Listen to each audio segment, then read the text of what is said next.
Enodružinska hiša na Ježici, delu Ljubljane, je nekaj posebnega. Koristna površina pritlične hiše znaša le 114 kvadratnih metrov. Ob njej je udoben vrt, s katerim je domiselno povezana notranjost. Vse to pa je plod dobrega sodelovanja naročnikov z arhitekti. Tukaj imamo zanimivo zgodbo. Lastnika sta živela v stanovanju v centru Ljubljane in sta iskala drugo stanovanje.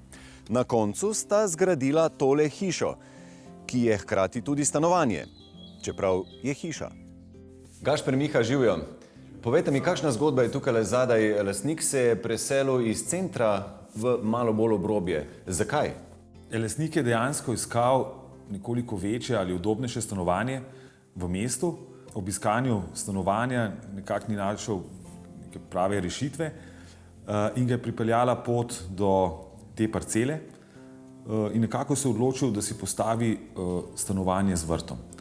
In ob tem nekem razmišljanju, v zelo jasnih izhodiščih, je prišel investitor do nas in to nam je predstavljalo dejansko en zelo velik izziv, kako narediti pritlično stanovanje umeščeno v vrt.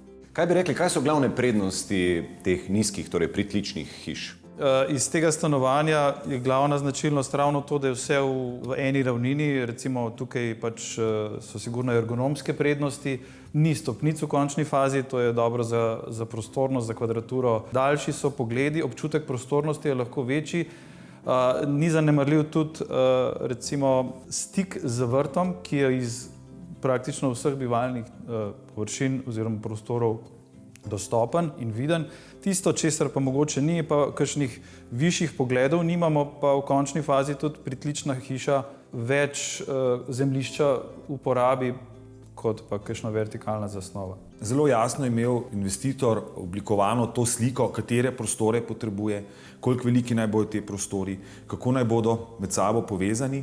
Osnovno izhodišče je bilo to, da hiša naj ne presega 120 kvadratnih metrov plus lopa, tako da hiša ima danes 114,8 kvadratnih metrov te bivalne površine, neko manjšo lopo in pa krasen vrt, ki jo obdaja. Dajmo torej opisati tloris oziroma osnovni koncept hiše. Je središče te hiše dejansko zunaj, kako bi rekli? Sigurno je bil poudarek na tem, da se notranjost pa zunanjost stalno prepletata pri tej hiši, ampak osnovni tloris je vseeno neka pravokotna forma, ker to narekuje že samo zemljišče, sama parcela. In v bistvu smo pri vstopu iz ulice umestili nadstrešnico za avto, čemur sledi najprej spalni nočni del prostorov, pa servisni in na koncu globoko v vrtu se zgodi pa bivalni del, se pravi tukaj, kjer zdaj sedimo.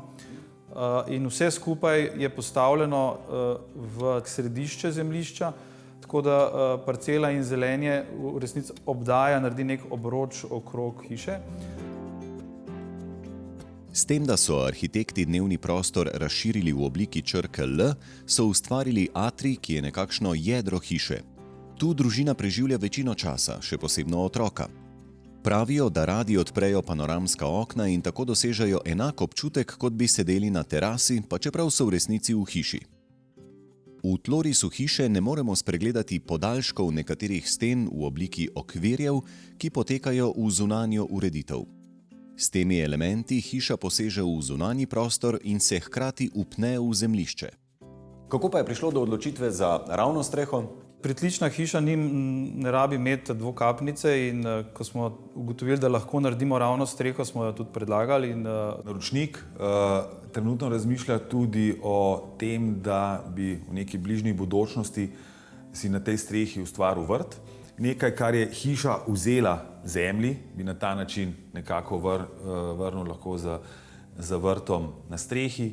Zanimivost ali pa prednost te ravne strehe je tudi v tem, da lahko na njo učinkovito nameščamo strešna okna v smislu svetlobnikov in en takšen je umeščen v hodnik.